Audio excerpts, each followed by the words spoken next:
Today's video, I have a problem with my diesel heater, and it's not the right time of year to have a problem with your diesel heater. It keeps turning itself on and blowing cold, and as always when I have a problem and I don't know the answer, I go on a forum on Facebook that's suitable to give me the answer. And the answers I was given to this one is the temperature sensor that's fitted just inside, hopefully, this cover. First thing I've got to do is take some of these covers off so I can get at it easier. So I've got this section off, and the next job is just to pop the cover off.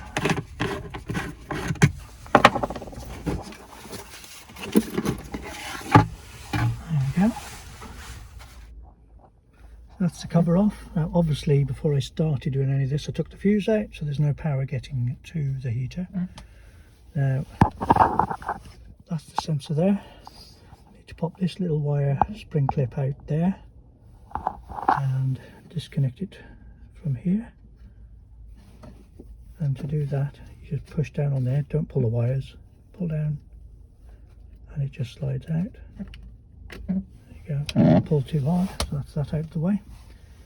And now I just need to pop this out of here.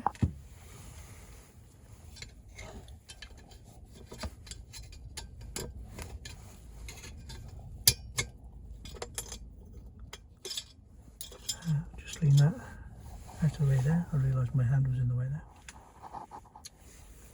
So now that's out of the way. That should just lift out easily. And we'll get that one out of the way. This is the new one I've ordered. I'll leave a link in the description. So I'll get this out of the bag and pop it back in. So that's the new sensor cable.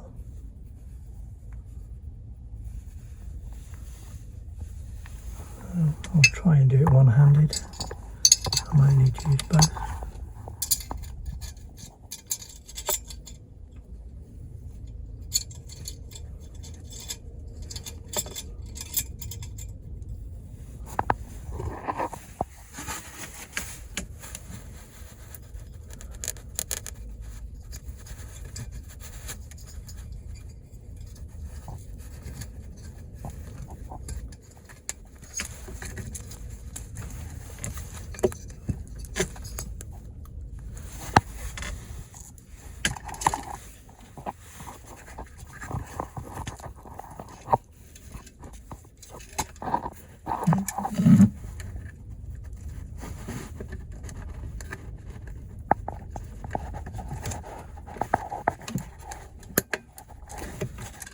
That's that connected back there. It's nice and solid. The wires, cables are in the right place, and the sensor's held down with the spring. And see if it all works first of all, but only probably 24 hours will tell whether it's solved the problem, as long as it doesn't randomly turn itself on and blow cold.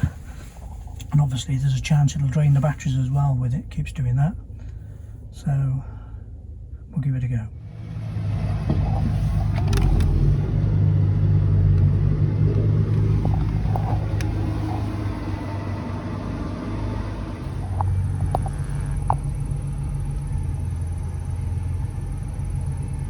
So the heater turned on, the pump's just kicked in, so I imagine everything's working okay now. I did put the cover and that back on just because it's safer, and I needed to get the fuel pump back at the right angle, so I needed to put all this stuff back on as well.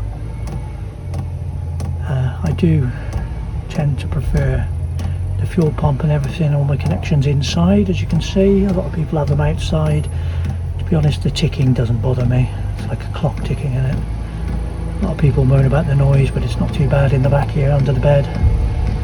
You can hear background noise because my workshop's on a working farm and there's a tractor just decided to roll up.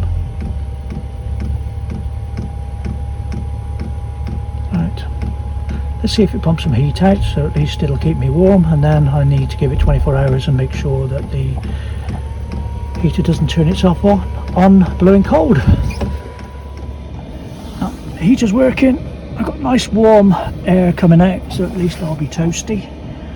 And it's just a case now of waiting to see if it turns itself on again, but I'm hoping that sorted it. And I'll give it 24 hours, confirm it's worked I suppose, and then I'll be popping the video up. Okay, so it's been about a week or so since I replaced the sensor. It hasn't been turning itself on. The batteries have been fine, so obviously it's not turning itself on and off when I'm not about either. And we're in the middle of a bit of a redesign on the van again because we've got a rescue dog. So yeah, I won't go into too much detail with the van today, but you can look forward to a van tour at some point soon. But yeah, the results are in. The sensor was the culprit, and as said on the Facebook group, it's been correctly diagnosed by them. I'm very grateful, and I've shown you how easy it is for someone who hasn't done one before to do it. Thanks for watching. Bye for now.